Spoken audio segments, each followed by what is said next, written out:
ভারত থেকে নেমে আসা পাহাড়ি ঢল ও টানা কয়েকদিনের ভারী বৃষ্টিপাতের কারণে তিস্তার পানি বাড়তে শুরু করায় সৃষ্টি হয়েছে বন্যা। প্লাবিত হয়েছে তিস্তা নদীর তীরবর্তী নিম্নাঞ্চলগুলো। পানিবন্দী হয়ে পড়েছে কয়েক হাজার পরিবার। শুধু তিস্তাই নয়, পানি বেড়েছে লালমনিরহাট এবং নীলফামারী, কুড়িগ্রাম ও রংপুরের আশপাশ দিয়ে বয়ে যাওয়া সবকটি নদ নদীতে। এতে তলিয়ে গেছে নানা ফসলের ক্ষেত। তিস্তা নদীর উপর ভারতের কয়েকটি বাঁধ খুলে দিলে মঙ্গলবার ও আজ বৃহস্পতিবার তিস্তা নদীর বেশ কয়েকটি পয়েন্টে পানির বিপদসীমা ছুঁই করছে। এই বিপুল পরিমাণ পানির চাপ সামলাতে খুলে দেওয়া হয়েছে তিস্তা বাঁধের 44টি গেট।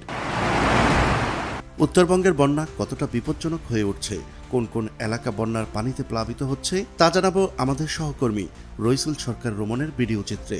চলুন শুরু করা যাক। উজানে ভারত সরকার তিস্তা নদীর পানি একক ব্যবহার করতে গজলডোবা বাঁধ নির্মাণ করে। প্রতি বছরের ন্যায় এবারও অতিরিক্ত পানি বাংলাদেশকে না জানিয়ে হঠাৎ ছেড়ে দিয়ে বন্যায় ভাসানোর চেষ্টা করছে। হঠাৎ উজানের ঢল মোকাবেলায় এবং ডালিয়া পয়েন্টে ব্যারেজের পানির চাপ সামলাতে ব্যারেজের 44টি জলকপাট খুলে রাখে কর্তৃপক্ষ।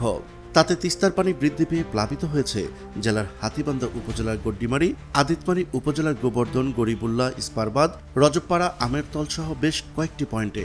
এতে চরম দুর্ভোগে পড়েছে তিস্তাপাড়ের বাসিন্দারা। এছাড়া নদীর চরাঞ্চল ও নিম্নাঞ্চলে হাজার হাজার হেক্টর ফসলি জমি তলিয়ে গেছে, বেসে গেছে পুকুরের মাছ। আমাদের এবারে যে বন্যাটা দেখা গেছে আমাদের তিস্তা প্রকল্পে দক্ষিণ মহিষকোচা, বারঘি আদর্শপাড়া পল্লী এলাকায় পানিতে ঘর বাড়ি ডুবে যাওয়ায় অনেক করুণ অবস্থা গরিব দুঃখী মেহনত মানুষের জন্য।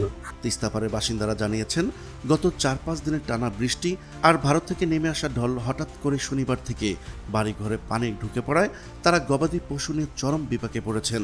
কিছু কিছু এলাকায় বিদ্যালয়ের পাঠ চলমান থাকলেও শিক্ষার্থীরা বন্যার পানির কারণে যেতে পারছেন না বিদ্যালয়ে। বাড়িঘর পানিতে তলিয়ে যাওয়ার কারণে শিশু, বৃদ্ধা ও পরিবার সহ উঁচু স্থানে আশ্রয় নিয়েছেন। সেই সাথে রান্না করা খাবারেরও সংকট দেখা দিয়েছে। এছাড়া হঠাৎ পানি বৃদ্ধি এবং প্রবল পানির তোড়ে আদিতমারি উপজেলা ইস্পার বাঁধে হুহু করে পানি বাড়ায় বন্যার পানি ঢুকে পড়ছে ঘরবাড়িতে। 2024 সালের বন্যা বাংলাদেশের জন্য একটি ভয়াবহ দুর্যোগ ছিল, যা এখনো অনেকের মনে দাগ কেটে আছে। সেই দাগ শুকানোর আগেই আবারও উত্তরবঙ্গে ভয়াবহ বন্যার হাতছানি। বাল বাচ্চা নিয়ে খুব সমস্যা, গরিবের খুব সমস্যা, ওই যে গরু পানির ডোর বানাচ্ছে। নদী গবেষকদের মতে ভারতের বাঁধের কারণে নদীর গভীরতা কমে যায় এবং অল্প পানিতেই নিম্নাঞ্চল প্লাবিত হচ্ছে।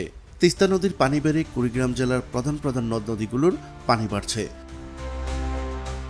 পানি উন্নয়ন বোর্ডের দেওয়া তথ্য অনুযায়ী গত বুধবার পর্যন্ত বিপদসীমার নিচ দিয়ে পানি প্রবাহিত হলেও ধরলা, গঙ্গাধর, দুধকুমার ও ব্রহ্মপুত্র নদের পানি বৃদ্ধি অব্যাহত রয়েছে। ভারত যখন তিস্তার পানিকে হাতিয়ার হিসেবে ব্যবহার করে, তখন বাংলাদেশে বন্যার সৃষ্টি হয়ে লক্ষ লক্ষ পরিবারের বাড়িঘর পানিতে তলিয়ে যায়। নদী ভাঙ্গনের কবলে পড়ে লক্ষ লক্ষ মানুষ নিঃস্ব হয়ে যায়। যে তিস্তা মানুষের জীবন জীবিকার একমাত্র ভরসা ছিল, সেই তিস্তাই এখন উত্তরবঙ্গের দুঃখের কারণ হয়ে দাঁড়িয়েছে। খুব কষ্ট করা হয়েছে, তাই আমি আশা করি সরকারের কাছে যেন মহাপরিকল্পনাটা পরিকল্পিতভাবে অতি তাড়াতাড়ি গ্রহণ করা হয়। তিস্তায় সর্বশান্ত হওয়া মানুষের দীর্ঘদিনের আর্তনাদ ঘুচাতে পারে তিস্তা মহাপরিকল্পনা। তাই এই অঞ্চলের মানুষের প্রাণের দাবি সরকার যেন দ্রুতই তিস্তা মহাপরিকল্পনা বাস্তবায়ন করেন। প্রিয় দর্শক, আজ এই পর্যন্তই। দেখা হচ্ছে পরবর্তী ভিডিওতে। ততক্ষণ পর্যন্ত মহান আল্লাহ তাআলা সবাইকে ভালো রাখুক, সুস্থ রাখুক। আল্লাহ হাফেজ।